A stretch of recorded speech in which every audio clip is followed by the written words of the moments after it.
Capítulo 7. O caminho da iluminação.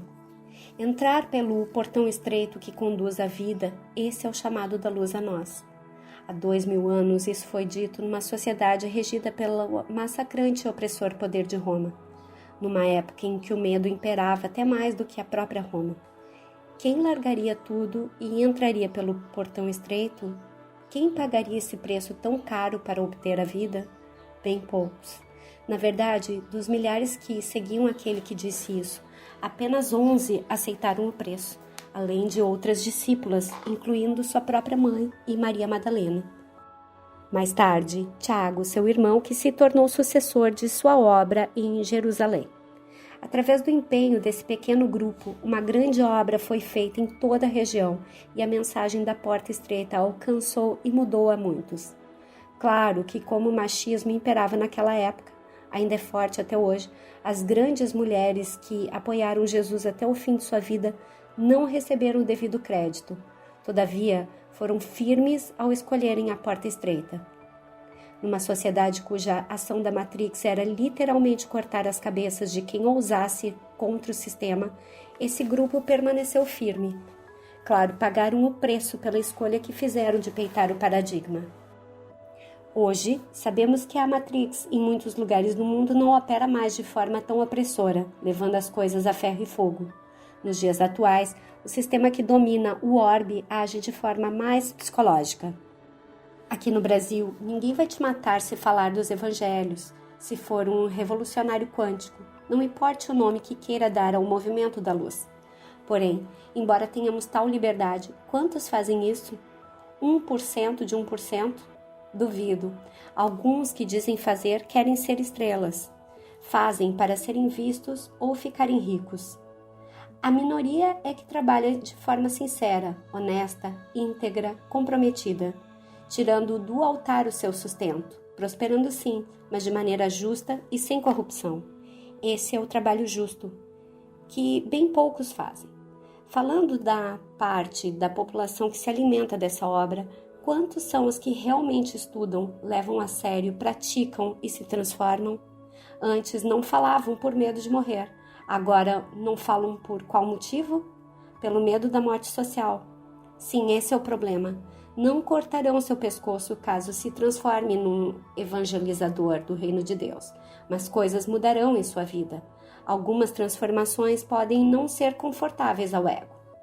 Aí a situação fica preta, não é? Como é que faz para iluminar esse mundo com um ego tão complicado? Desafiador, concorda? Antes, a perseguição física era forte. Atualmente, a coisa está mais liberal. Não que ainda não exista opressão física no planeta. Existe sim. Porém, a pressão psicológica de ir contra o social, a Matrix, é maior, o que apavora a maioria. Não pode haver iluminação enquanto a entrega não for completa. Deixe tudo e me siga. Estão lembrados disso? Pedro curava os doentes só com sua sombra. Ele transferia a MT apenas com a intenção. Mas isso não veio de um dia para o outro. Foi um processo de entrega, constante, de dor, de catarse, de transformação. Iluminar-se machuca só por causa da resistência egóica. O que dói é a entrega, pois o ego está apegado, condicionado. Ele cresceu aprendendo que ser feliz é ter, ter e ter. Ser aprovado, reconhecido, aplaudido, conquistar isso e aquilo. Por isso entregar é tão difícil, por isso ele se debate. Melhorar não é se iluminar, é um processo natural da vida. Hoje melhoramos algo que ontem não fazíamos muito bem, assim por diante. Iluminar-se é algo mais profundo, é se transformar, ser nova criatura, nascer de novo. Não se pode entrar no reino de Deus se não nascer de novo. Jesus disse isso a Nicodemos. Todos pensaram que ele falava em reencarnação. Jesus nunca resumiu os ensinamentos às meras interpretações superficiais. Ele sempre ia além. Primeiro, Jesus não podia falar de algo que sequer era concebido por aquelas pessoas. Nascer de novo nunca seria entendido por Nicodemos como voltar à vida na terra em outro corpo com outro nome. As pessoas daquela época criam na ressurreição, no fim dos tempos. Hoje, em 2020, ainda não acreditam em reencarnação. Embora esse nascer de novo ainda não seja aceito por todos, o processo de renascimento numa única vida é 100% acessível, obviamente. Nascer de novo é se tornar uma nova pessoa, com novas escolhas, destino, propósito, foco, comportamentos e crenças. É deixar de ser o velho homem com seus antigos valores e se tornar um novo homem, com prioridades diferentes. Novos horizontes são construídos após o despertar desse novo eu. Não vivemos no caminho da luz apenas para conquistas materiais. Não é mais isso que nos motiva de verdade. Tudo bem se você se interessou pelo universo espiritualista por conta de buscas humanas. Não importa, apenas venha. Venha como estás. No processo você se transforma. Quando Jesus chamou seus discípulos, ele não disse: venham quando puderem, larguem o que quiserem largar e usem o tempo disponível dos fins de semana para me seguirem. Não, ele disse: larguem tudo e me sigam. Tudo, entendeu? E acrescentou em outro momento: aquele que amar pai e mãe, filhos, bens, mais do que a mim, não é digno de mim. Calma, vamos entender isso aqui. Primeiro ele disse que quem tiver como prioridade qualquer outra coisa que não seja se tornar o Cristo, não seria digno do mesmo. A espiritualidade não pediu que você abandone sua família, nem seu emprego para se iluminar. Ela só pede prioridade em seu coração, porque só a escolha proposital e íntegra recebe a energia necessária para a real transformação. Foque num desejo, afirme que se tornará ou terá aquilo, dê força, trabalhe em prol e veja o resultado. Torna-se real. Se uma pessoa decidir, serei rico, e começar um caminho certeiro, colocando isso como prioridade na vida, em 10 anos consegue se tornar rico, alcança o objetivo. Jesus convocou os discípulos a largarem suas vidas tradicionais porque sabia que enquanto eles se mantivessem naquela rotina, envolvidas em tantas coisas, jamais se iluminariam rapidamente. É preciso estabelecer novas prioridades, se você quer ser iluminado. A maioria das pessoas vai na contramão disso. Carregam suas pendências e objetivos como o foco principal. Enquanto não estiver num emprego ótimo, namorando, casa, carro na mão, dinheiro sobrando, não se entregam, pois alegam: preciso prosperar para ajudar o reino de Deus. Contudo, elas se esquecem de que a provisão vem do reino. Ele é a própria ajuda. A pessoa só precisa se entregar e confiar, largar os apegos, condicionamentos, dedicar-se ao estudo profundo, ao aprendizado com qualidade e mudar algumas escolhas. A magia ocorre quando ela desiste de manter as próprias buscas humanas como prioridade. Esse soltar é muito difícil, extremamente difícil. O cérebro reptiliano se recusa a soltar, a retrair as garras e soltar as mandíbulas da presa. Se o fizer, ela foge. Em contrapartida, o reino diz: solte que vem. E ela acredita que se soltar, a coisa foge. Todavia, pensam que soltar é ser negligente. E não é nada disso. O interessante é que se a pessoa entrar no reino, o resto vem, sem que ela tenha que se matar. Acontece, a vida traz, as circunstâncias começam a cooperar. Mas por quê? Porque Deus quer? Não, porque ela está num magnetismo total de ser. E quem é, pode ter todas as coisas supridas. Deus é tudo. Então, quando alguém abraça o ser, entra no assume a energia e o magnetismo da totalidade. Abandonou o parcial e abraçou o que é completo. A luz é plena. Quem se ilumina integralmente alcança esse magnetismo.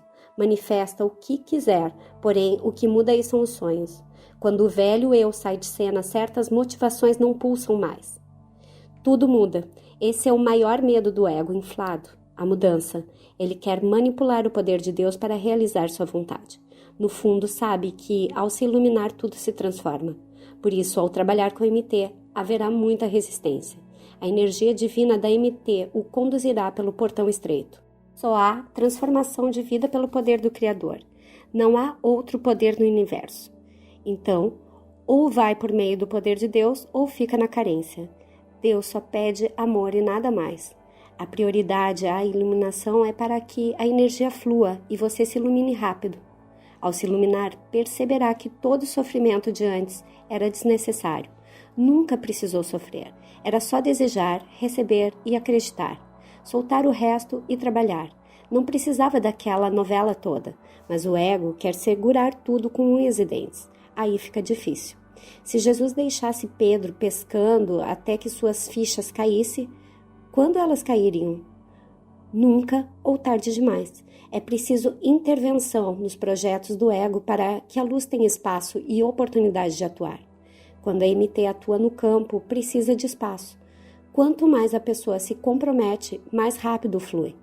Ela precisa compreender que para ter os problemas solucionados é necessário tirar o foco deles e deixar que se resolvam pela ação junto ao não físico. Se a atenção do indivíduo for destinada ao bem maior, tudo mais será resolvido. Pedro soltou e foi com Jesus. Alguns certamente disseram que ele era louco, irresponsável, inconsequente. No entanto, naquele caminho escolhido, pouco tempo depois, Pedro curava com a sua própria sombra. Se continuasse pescando como antes e negasse o chamado de Jesus, como estaria? Provavelmente naquela mesma situação. Quando tem peixe, consegue dinheiro. Quando não tem, não consegue. E fica nessa mesma. Quando se escolhe pelo Cristo, que é o caminho da iluminação, não há essa de tempo bom ou ruim, pois tudo é luz. Se ocorre crise, outras portas surgem. O novo vem, tudo é providenciado. A pessoa está na dependência emocional da luz. Ela está rendida, então flui. Muitos podem dizer que Pedro foi morto, pagou com a vida por escolher o Cristo. Não, ele ganhou sua vida. Pois disse Jesus, todo aquele que perder sua vida por amor ao Cristo, a achará de volta. E todo aquele que salvar a própria vida, ou seja, viver só pelos próprios interesses, a perderá. Pedro saltou, transcendeu, foi além de tudo o que iria como mero pescador. Não foi fácil, ele precisou conter seu gênio difícil, impulsivo, intempestivo. Teve que se reeducar, disciplinar-se, passar por decepções e conflitos. Iluminou-se depois que Jesus partiu, pois este era sua zona de conforto. O mestre saiu de cena para propiciar o crescimento dos discípulos. A maioria das pessoas só conhece Pedro como aquele que negou Jesus e que se indignou com Maria Madalena por essa se tornar uma grande representante do mestre. No entanto, se você estudar, verá que mais tarde ele se tornou um grande missionário e utilizou a mesma ferramenta que é tema desse livro. Assim foi com os outros seguidores, no primeiro século. Só a iluminação torna o homem capaz de plena manifestação. Pois bem, ilumine-se até que a sua sombra cure as pessoas. Quando chegar nesse nível, terá agregado uma grande luz em seu campo. Até isso ocorrer, trabalhe, e trabalhe muito.